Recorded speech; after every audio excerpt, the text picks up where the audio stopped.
Tras abandonar la secta Hijos de Dios, el matrimonio Bottom se cambió el nombre a Phoenix para simbolizar su renacer e inscribieron a sus 5 hijos en una agencia de actores infantiles. Joaquín, San Juan, Puerto Rico, 1974, también se puso un nombre artístico, Leaf, hoja, porque se sentía excluido de la temática hippie de sus hermanos, River, Summer, Rain, Liberty, y apareció en 4 películas con ese nombre. Son filmes irrelevantes de sus inicios con pequeños papeles que no hemos incluido en esta lista. Pero en 1989, a los 15 años, perdió interés en la interpretación. Hasta que el más famoso de sus hermanos, River, llegó un día a casa con el vídeo de la película Toro Salvaje, se la puso a Joaquín 2 veces y le dijo, vas a volver a actuar. El resto es historia negra de Hollywood. River Phoenix fallecería de una sobredosis en 1993. Un Joaquín de 19 años fue quien llamó a la policía y el audio se acabó filtrando a la prensa traumatizándolo de por vida. Un año después, Joaquín Phoenix regresó al cine para hacer honor a la orden de su hermano y desde entonces ha rodado 30 películas que le han forjado como uno de los mejores actores de su generación. Ha sido nominado 4 veces al Oscar, por Gladiator, En la cuerda floja, The Master y Joker, pero todavía no lo ha ganado. Quizá este año con por Joker. Dentro de la filmografía de Phoenix hay películas buenas, malas y magistrales, pero, casi, ninguna es predecible. Este es el ranking de su filmografía, de la peor a la mejor. En 2008, Joaquín Phoenix aseguró que se retiraba del cine para iniciar una carrera como rapero, con gafas de sol, pelo enmarañado y barba descontrolada. Todo el mundo se rió de él y se olvidó del asunto hasta que 2 años después resultó que había sido una gamberrada para el falso documental I.M. Stiller, dirigido por su entonces cuñado Casey Affleck, casado con su hermana, Summer Phoenix, aunque ya separados. La broma de I.M. Stiller carece del discurso, el humor o el sentido del entretenimiento de experimentos similares como Borat.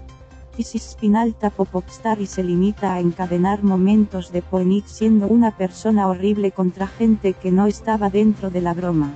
No es una sátira, es una crueldad. Es el chiste entre colegas más largo jamás contado. Phoenix contrata a 2 prostitutas, y se le ve manteniendo relaciones con una de ellas. Insulta a los asistentes de sus conciertos llegando a agredir a varios de ellos y humilla a periodistas que estaban haciendo su trabajo entrevistándolo y preguntándoles si su retirada era un montaje para un falso documental. Si I.M. Stiller sirve para algo es para comprobar hasta qué punto la gente está dispuesta a bailarle el agua a los famosos. Pero la única moraleja que se puede extraer es que los tipos como Joaquín Phoenix pueden hacer lo que les dé la gana y el mundo les seguirá dando oportunidades. Phoenix asegura que la experiencia fue una humillación pública que se le fue de las manos, pero le ayudó a crecer como actor al aprender a arriesgar sin miedo en su construcción de personajes. Al menos a él sí le sirvió de algo, pero estuvo a punto de costarle la carrera. Phoenix empezó a sospechar que todo había sido mala idea cuando la proyectaron en el Festival de Venecia y, de entre los 1000 espectadores, las únicas 2 personas que se reían eran Affleck y él. Unos meses antes de que Pleasantville, el show de Truman o la tormenta de hielo dinamitasen los cimientos del American Way of Life, este melodrama romántico retrató la clase media de los 50 sin ironía, sin dobles sentidos y sin posmodernismo que valga. Parece rodada en los 50 de verdad. Es el tipo de película en el que alguien dice, nací en el lado equivocado de las vías del tren. Su único hito en la filmografía de Phoenix es que marca el inicio de su tortuosa relación con la gomina. Cuanta más lleve más encorsetado se sentirá en el personaje de entre todas las películas del subgénero joven americano insensato se va de vacaciones, hace una travesura y acaba en una cárcel infrahumana, esta es la más aburrida. No ayuda que sus 2 protagonistas, Vince Vaughn y Anne Heche, estuvieran más pendientes de hacerse famosos que de ponerse al servicio de la historia y ni siquiera su trágico conflicto. Phoenix está condenado a la pena de muerte por posesión de marihuana, pero, si sus dos amigos confiesan, las 3 condenas quedarían reducidas a 10 años. Tiene calado emocional porque este es el tipo de película que mete una historia de amor en medio de un juicio. Cosas de los 90. Phoenix es lo único memorable y encuentra uno de los pocos momentos de paz en su filmografía, cuando explica que el eco de su celda hace que sus oraciones suenen más hermosas. Un desgraciado se suicida cuando descubre que su mujer está teniendo una aventura con su mejor amigo, Joaquín Phoenix. Así que el mejor amigo se siente tan culpable que decide romper la relación con la viuda. Se nota que Phoenix todavía no había mostrado sus cartas como actor, porque le dieron el papel protagonista cuando habría sido mucho más disfrutable, para él y para el público, que interpretase al asesino en serie que, con toda su buena intención, mata a la mujer para quitarle el marrón de encima al protagonista. Por desgracia, ese asesino, absolutamente desconectado de la realidad como los mejores personajes de Phoenix, está interpretado por Vince Vaughn. Cabría esperar más truculencia y menos tópicos de una película con Joaquín Phoenix como Jesucristo, pero él mismo ha reconocido que solo aceptó el papel porque buscaba un personaje con significado y porque Rooney Mara le caía genial. Se enamoraron durante el rodaje y siguen juntos. Lo único memorable de esta película es la fotografía del rodaje en la que Phoenix está ensangrentado y crucificado mientras a los pies de la cruz Mara apura un cigarrillo.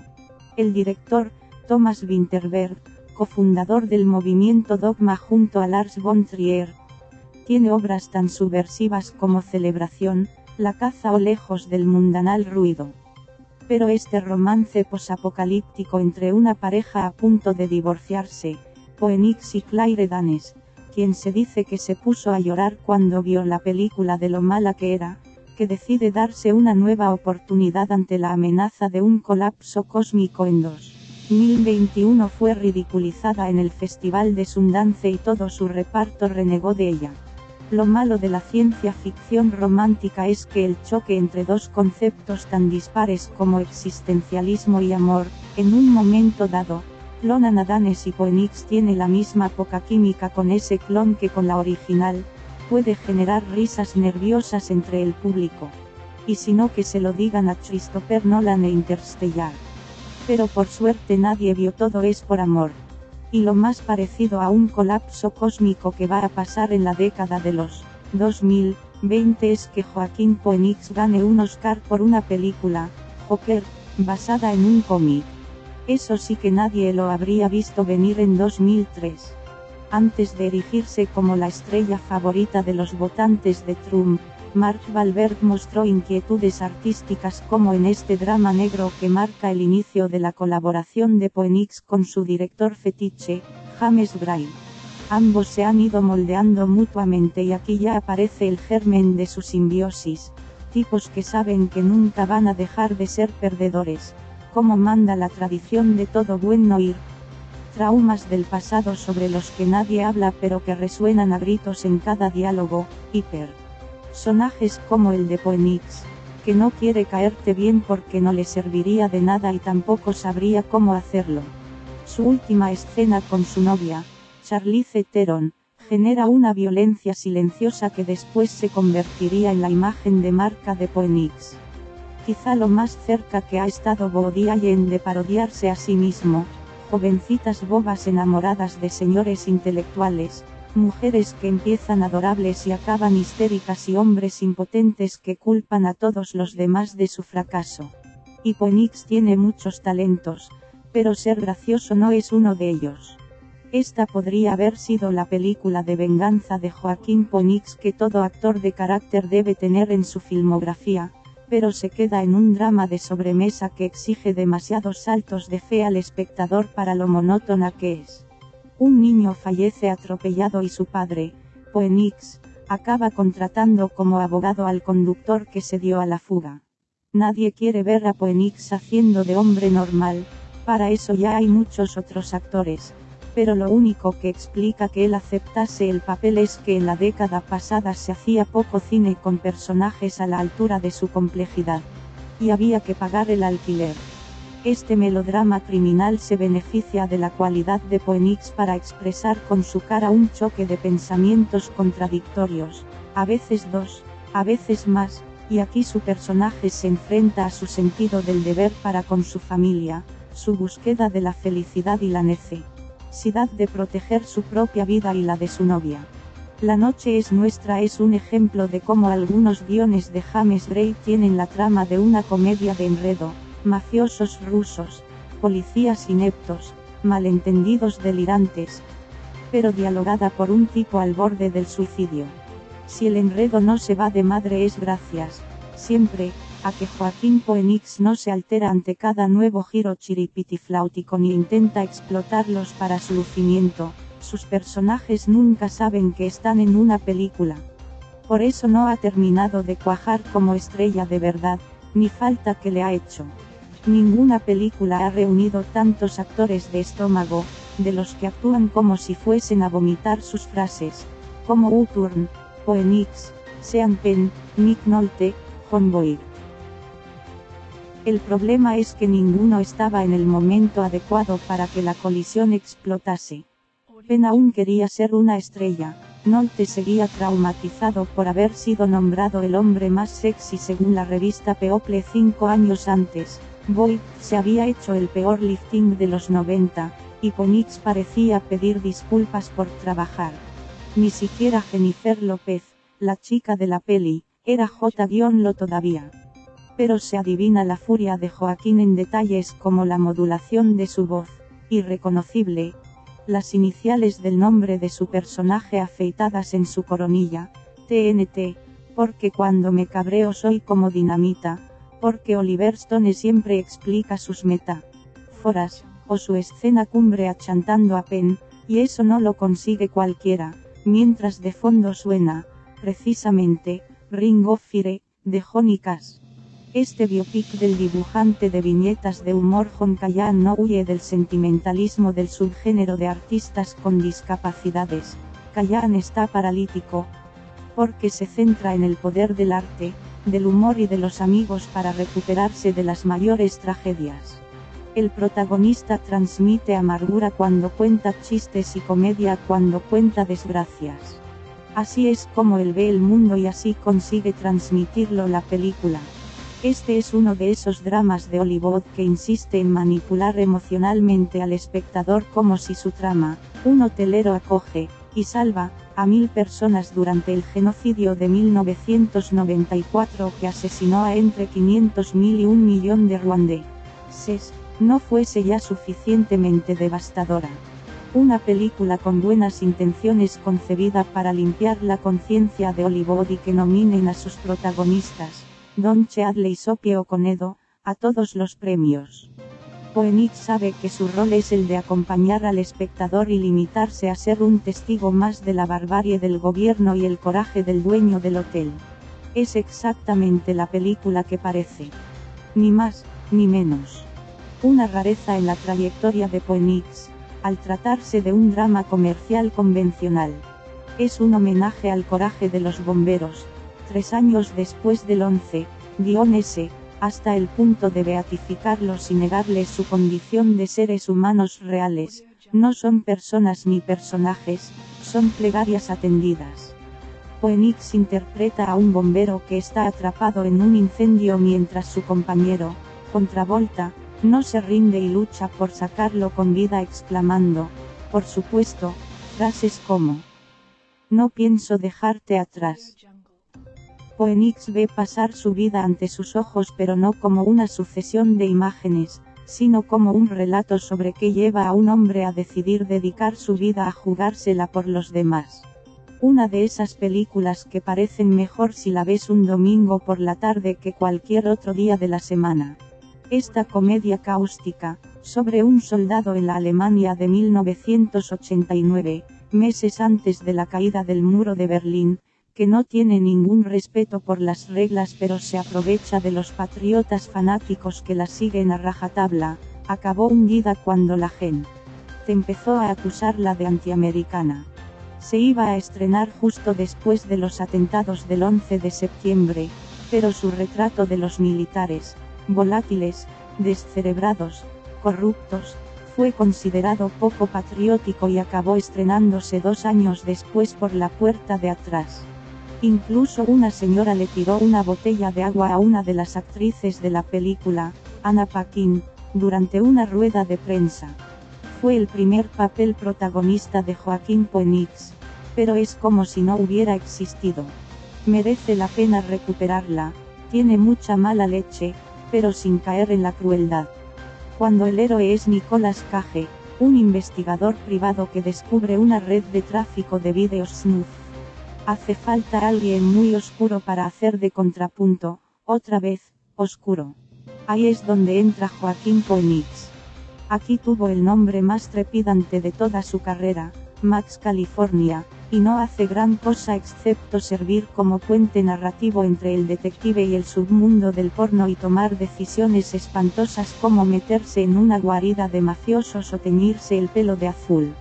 Escrita por el guionista de Seven, este thriller es el tipo de americanada en la que el protagonista va a un sótano donde se venden vídeos porno y todos están clasificados por carteles como si fueran departamentos de un gran almacén, sadomaso, niños, mucho más allá. Merece la pena porque es entretenida y porque es una de las películas peor interpretadas del Hollywood reciente. De no dar crédito. Esta fábula sobre la inmigración y sobre los pobres desgraciados que sacrificaron su vida para que Estados Unidos prosperase a su costa se beneficia de la capacidad de Marion Cotillard para transmitir vergüenza y desamparo sin perder su dignidad. El villano, Phoenix, arrastra a una inmigrante polaca a la prostitución mientras se enamora de ella. Phoenix consigue anclar la casi esquizofrénica actitud de su personaje entre la compasión y la crueldad, entre el cariño y el individualismo. Como Estados Unidos con sus ciudadanos, vaya. Aunque se considere la obra menor de la filmografía del director Paul Thomas Anderson, esta adaptación de la novela de Thomas Pynchon tiene buen pulso a la hora de recrear los colores de Los Ángeles de los 70, la parsimonia despreocupada del ritmo de vida de sus habitantes y la pérdida de inocencia de su sociedad. Ahí es donde entra Phoenix, interpretando al detective privado Dogs Portello, el segundo nombre más cool de su carrera, que sin darse cuenta camina por las calles de la ciudad como el último hippie que queda vivo. Puede que las emociones de la película no estén en los diálogos, pero la deliberada ausencia de nostalgia hacia esa época es una de las decisiones más tristes que el director ha tomado en toda su trayectoria. Este western sobre dos hermanos, interpretados por Phoenix y John C. Reilly, forajidos, asesinos a sueldo y buscadores de oro, encuentra su corazón en la relación fraternal, el cansancio de verse las caras todos los días, el placer de la higiene dental o las constantes conversaciones. En direcciones distintas, nunca habíamos llegado tan lejos. Emocionalmente, no, a caballo en línea recta. Tiene además hallazgos como la definición de la gran ciudad. En San Francisco puedes matar a quien quieras, todo el mundo va a lo suyo, o la concepción del trauma como algo que no se deja atrás por mucho que se cabalgue, porque se queda contigo como un cordón desatado durante el resto de tu vida. La película es una reflexión sobre cómo convivir con ese cordón. Resulta curioso que Phoenix interpretase uno de sus pocos personajes ampliamente benevolentes en un drama siniestro sobre el Marqués de Sade. Coulmier, al que da vida Phoenix, el cura católico reformista que mejoraría las condiciones de los manicomios franceses, es tan humilde como el trabajo de Phoenix. Sabe que la película solo saldrá adelante si Geoffrey Rush, Sade, tiene espacio de sobra para desplegar su barroca naturaleza en esa minúscula celda. La película no se conforma con ser un biopic mecánico y se adentra en un erotismo gore, una vulgaridad al servicio del arte y un empeño en que el espectador nunca sepa cuándo excitarse y cuándo revolverse del asco. El marqués estaría orgulloso. A menudo se dice que los biopics convencionales solo valen la pena por el trabajo de sus actores, aunque sería más preciso señalar que los biopics dependen por completo del trabajo de sus actores. Y en la cuerda floja voló por encima de su guión gracias a Phoenix y Reese Witherspoon. Johnny Cash parece una criatura más humana, más compasiva y más digna de ser amada por cómo le mira June Carter. En vez de caer en la imitación, Phoenix apuesta por evocar lo que Cash hacía sentir al público. El sudor, los músculos tensados y la inexplicable pero innegable carga sexual de sus actuaciones no justifican el egoísmo del hombre detrás del genio, pero sí explican por qué tanta gente prefirió amarlo incondicionalmente en vez de reprocharle sus defectos. Esta es una película que no cree que el amor, el country y los peinados ahuecados sean cursis, sino que los considera la única forma de salir adelante en la vida. Joaquín regresó al cine, ya con su nombre real, para cumplir los deseos de su hermano y precisamente lo hizo con el director que había convertido a River Phoenix en un mito en Idaho privado en 1991. Todo por un sueño es una comedia negra sobre una ama de casa empeñada en salir por televisión. Una obra adelantada a su tiempo a varios niveles, satirizó la obsesión de la sociedad con la fama, desveló a Nicole Kidman como la estrella con menos miedo de todo Hollywood y explotó esa presencia incómoda que Joaquín ya tenía a los 20 años. Un tipo que, por diferentes motivos, nunca parece estar a gusto en su propia piel. Ni entiende qué hace ahí. Ni sabe qué espera la gente de él. Pero sigue buscándola, o algún tipo de felicidad. Una espiral de venganza perpetrada por un hombre roto en tantos pedazos que no va a perder el tiempo en intentar recomponerlos.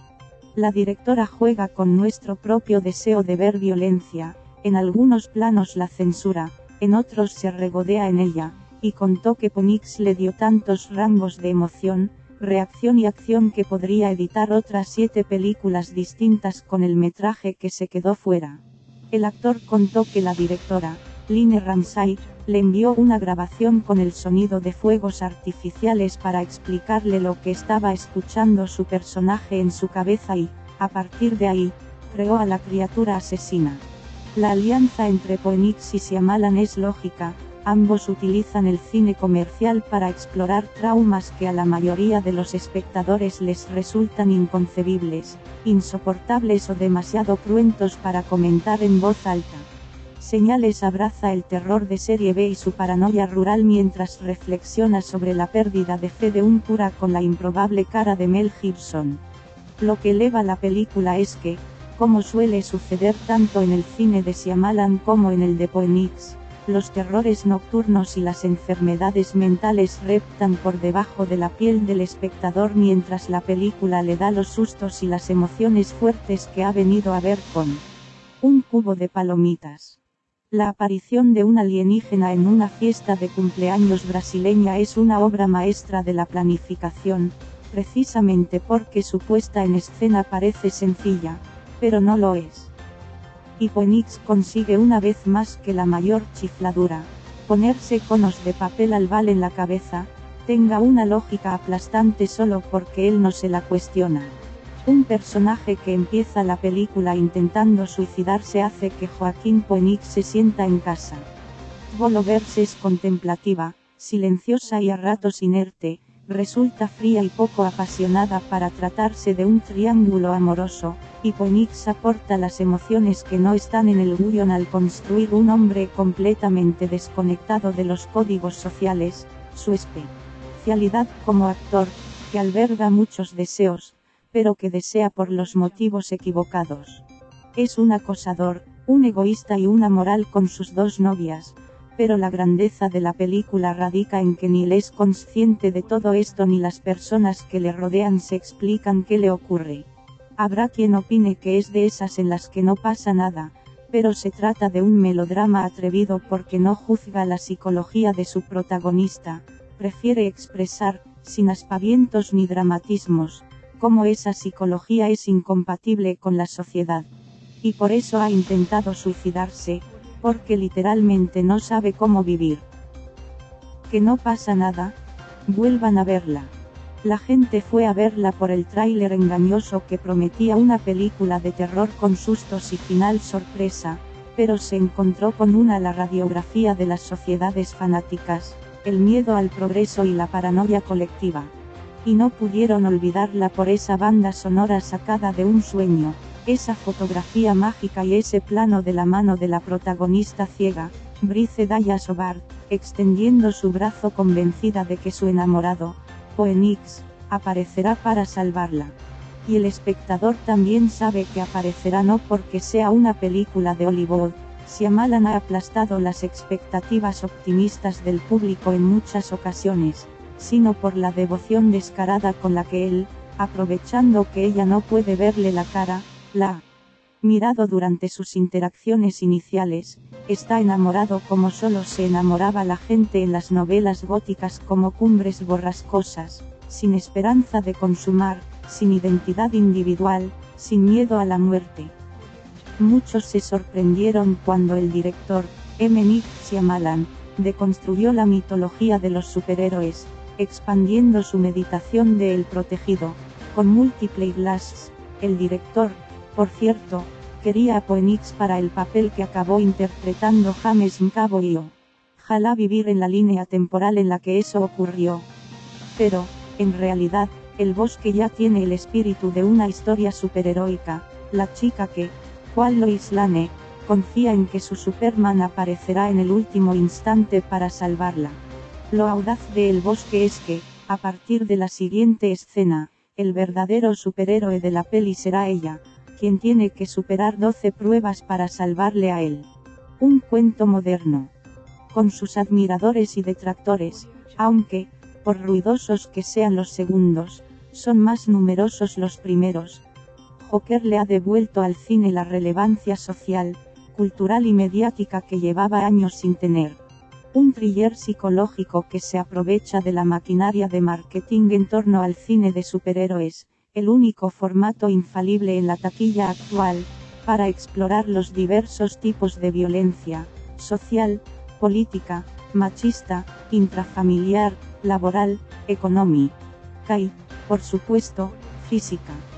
Joker ha supuesto una catarsis colectiva para el cabreo del pueblo, que ha encontrado en la revolución asesina de Arthur Fleck una perversa liberación. En El Caballero Oscuro el villano más peligroso era el que solo quería ver el mundo arder y, tan solo 10 años después, el personaje que mejor define el mundo en 2020 es el que tiene razones de sobra para prenderlo fuego. Phoenix hace que te olvides de que la película está permanentemente a punto de descarrilar, interpretando a Arthur Fleck como si fuera la víctima de una película de terror. Solo el público sabe que él es el monstruo. Fleck no lo ve así, la estrella de un musical y un perdedor que está contando un chiste sin saber que el chiste es él. Phoenix ya había interpretado a tipos desconectados de la realidad antes, pero solo aquí consigue que su propia visión de la realidad acabe imponiéndose a la nuestra. El espectador sabe que, según su retorcido sentido de la justicia, Arthur no va a hacerle nada al enano cuando éste no llega al cerrojo de la puerta.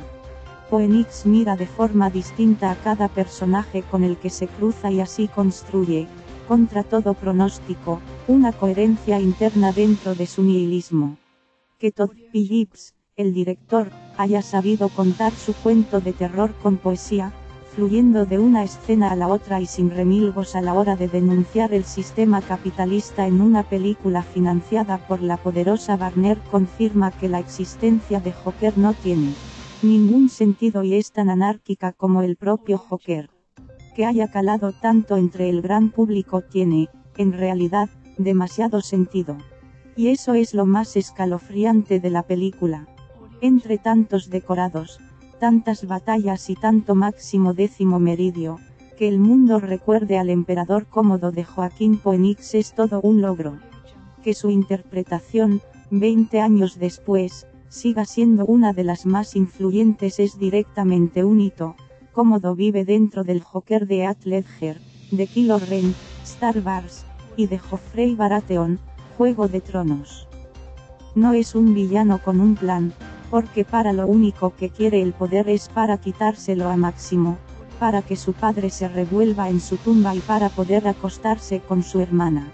Gladiator es una película sin vergüenza alguna que consigue colar un sadismo sórdido, una exploración psicológica y una tensión sexual inéditos en el cine comercial. Hizo muchísimo dinero, ganó 5 Oscars y se mantiene como un clásico popular, gracias a su postmodernismo pop. Máximo es más Bruce Willis en La jungla de cristal que Charlton Heston en Ben Hur. Los flashbacks parecen un videoclip de Enya y Cómodo se comporta como un niñato emo que ha crecido con demasiados videojuegos violentos. Esa lengua fuera, ¿cuál fan de Linkin Park? Cuando parten en 2 a una gladiadora.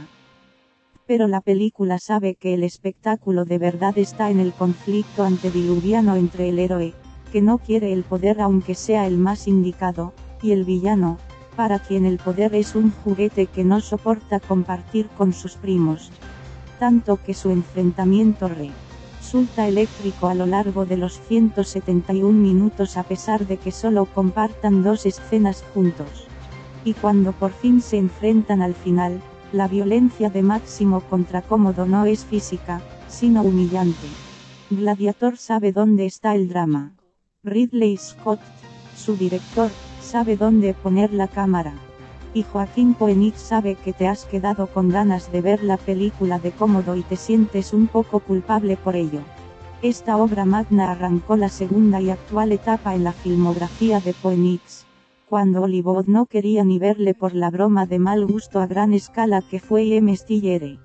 The Master recrea los orígenes de la cienciología a través de su fundador, interpretado por Philip Seymour Hoffman, y uno de sus pacientes, traumatizado por la Segunda Guerra Mundial e incapaz de reintegrarse en la sociedad. Ahí entra en acción Phoenix. El paciente es un animal, violento hasta cuando se queda inmóvil, cuya expresión por defecto es una mueca de dolor que Phoenix adopta como si esa fuese su cara de verdad. La cámara parece temblar cuando él está en el plano, mientras que cuando aparece Seymour Hoffman todo parece ralentizarse, las emociones se vuelven más turbias, los pensamientos más espesos y la amenaza más serena. Pero mucho más peligrosa en realidad, el líder de la secta tiene una actitud regia, a ratos afable y a ratos rabiosa, y nunca desvela si realmente se cree su filosofía explorativa del trauma o es un trilero intelectual, si es un genio o un patético.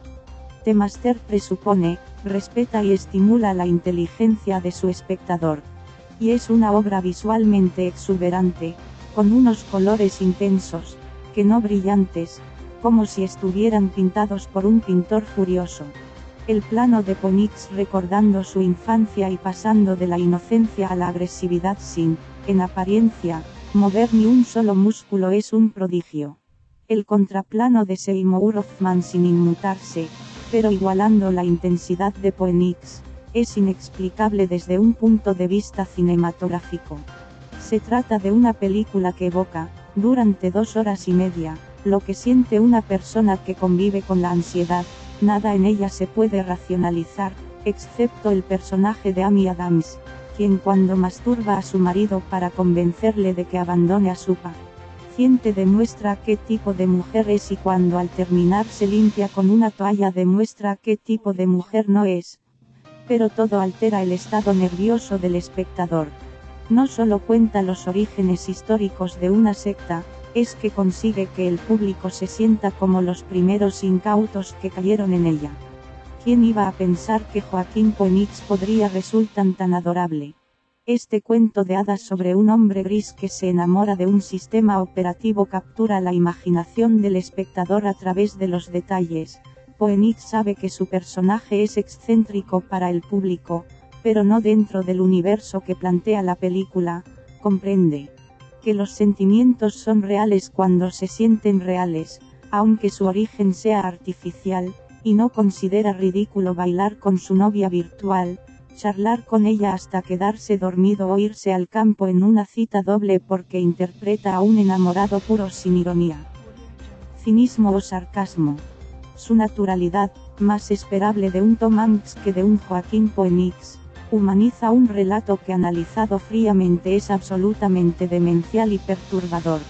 El director, Spike Jonze, se la jugó mucho apostando por un actor con tendencia, precisamente, a la demencia perturbadora, pero ya demuestra su audacia como autor en ese guión que no da discursos condescendientes o de superioridad moral en plan la tecnología nos está deshumanizando y alejando, sino que muestra compasión por aquellos tan necesitados de amor que lo buscan en cualquier sitio, y construye una estética, la ropa, la decoración, la maquinaria, que se parece a la nuestra pero con matices distintos, para que ese futuro que retrata resulte ajeno pero reconocible. El mayor mérito de R es creer tanto en sí misma que consigue que el espectador no la perciba como una excentricidad sino como una historia de amor, de pérdida y de optimismo.